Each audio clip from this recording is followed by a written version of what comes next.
Kabiyaon na kaayo ko sa akong uyab. Human ako na diskubre.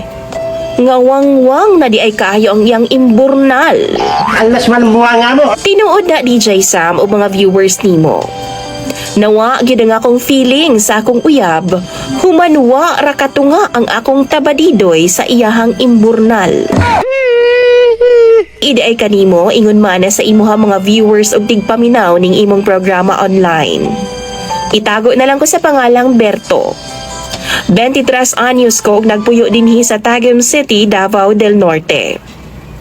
DJ Sam, wa na gyud ko'y laing choice pa, kundi mangayo na lang kog tambag sa imo mga tigpaminaw tungod kay wa na jud ko kaybaw kung unsa bay angay na kong buhaton karon.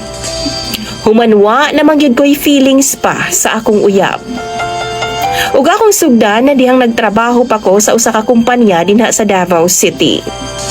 Usa ka adlaw ni ana, human sa among duty adlaw katong Sabado. Nang hagad ang ako mga kaubanan nga mag-inom lagi daw mi sa usa ka bar diha sa Davao.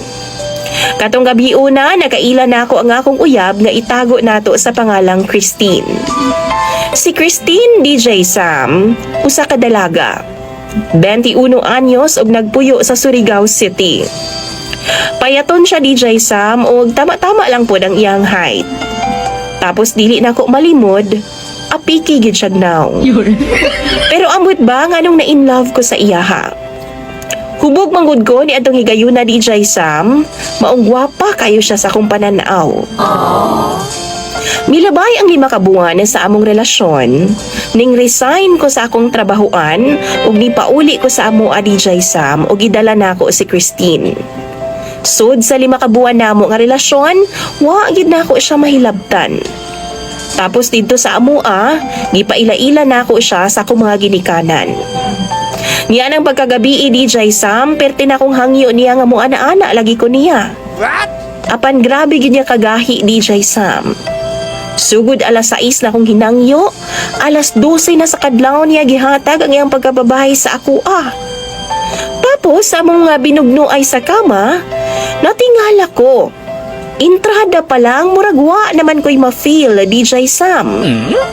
Tungod di ay, wa ra katunga ang akong tabadidoy sa iyang imburnal. Dito na ko na-discourage, DJ Sam. Tungod lagi, ingon siya nako nga virgin pa daw siya.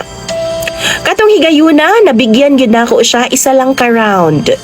Pero wa gyud ko malipay. Mao nang mangutana ko sa imong mga viewers. Unsa bay angay na kong buhaton? Apike na gani siya naong, wang-wang pagyud kaayog imburnal. Mangwa gyud ko ganahi. Unsa may angay na kong buhaton? Prangkahan na lang ba nako siya sa tinuod?